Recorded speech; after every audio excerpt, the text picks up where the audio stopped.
In the first two videos of this series, we began exploring a word that appears again and again in the Gospels, the Greek word proskynesis, to bow low, to fall toward, to kiss toward. And we saw that when people truly see Jesus, they fall. We also discovered something pretty surprising. It's often the weak, the wounded, the overlooked who are the first to fall before him. But today I want to look at something even more striking that appears in the Gospels. Sometimes the first to recognize who Jesus is are not human beings at all. They're demons. There's a moment in the Gospel of Mark that feels pretty unsettling in chapter 5. Jesus arrives in the region of the Gerasenes, and immediately a man possessed by many demons runs toward him. This man has been living among the tombs, chained, tormented, untouchable. No one has been able to restrain him. It's an intense scene.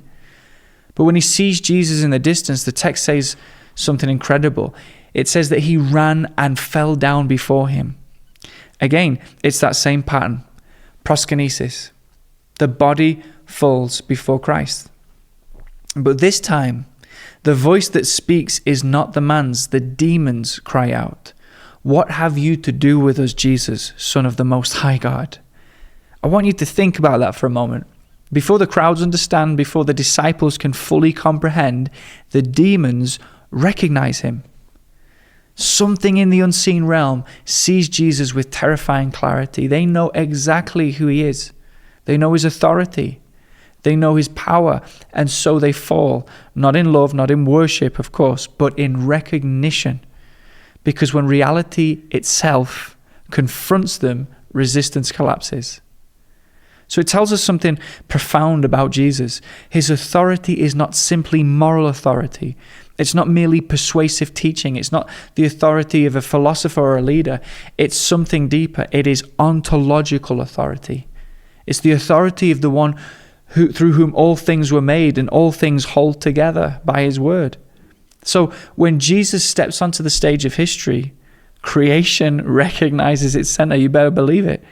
And even the forces that oppose him cannot deny it. And so we see this pattern play out throughout the Gospels. In Luke's account in chapter 4, a demon cries out in the synagogue, "I know who you are, the Holy One of God." Again and again, the spiritual world recognizes Jesus before the human world does. Why? Well, because the unseen realm cannot pretend. There are no illusions there. No social expectations, no reputations to protect. It's only reality, and reality bows.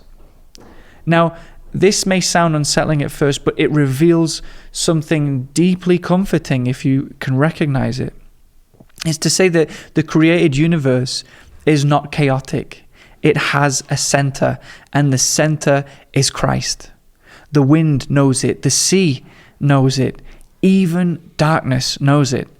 And when Jesus walks into a situation, everything in disorder begins to react. Storms quiet, demons tremble, the sick reach for him, and people fall. But here's the question that this raises for us. If even demons recognize the authority of Jesus, why do human beings struggle to see it? Why do we struggle? And the answer isn't that Jesus hides himself. It's that we are very good at protecting our illusions. We want a manageable Jesus, a Jesus who fits comfortably inside our expectations, a teacher, a moral guide, an inspirational figure. But the Jesus of the Gospels does not remain small for long. He commands storms, he forgives sins, he raises the dead, and the moment someone truly sees him, proskynesis happens. The demons, they fall in terror. The disciples fall in wonder. The desperate fall in hope. But the posture is the same. Something in reality recognizes its king, that he is sovereign. And here's the invitation hidden inside these stories. You and I were created to live in alignment with that same reality, not resisting it, not ignoring it, but recognizing it.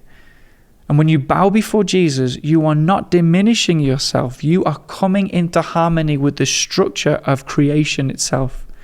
Because the one before whom you bow is the one through whom you were made. Think about that.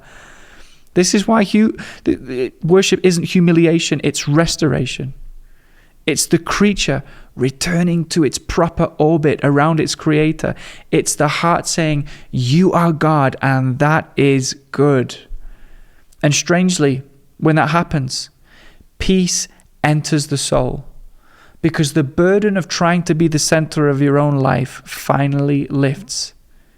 And this brings us to the final movement of this series. In the next video, we're going to explore something beautiful. Because proskynesis in the Gospels, it isn't just a moment, it becomes a way of life, a way of living. And the people who encounter Jesus begin to live differently. Their hearts remain bowed even when their bodies rise. And that's where worship becomes more than an event. It becomes a posture, a lifestyle, a way of living in communion with Him. And if this series has been helping you see Jesus more clearly, I'm grateful you're here, really I am. And if you want to continue growing in that life of communion with His presence, there are some resources in the description that can help guide you deeper into that journey. Everything we share here is meant to help people move from simply believing in Jesus to actually walking with Him in fellowship. So take some time this week, open the Gospels again, and watch carefully what happens whenever Jesus enters a room.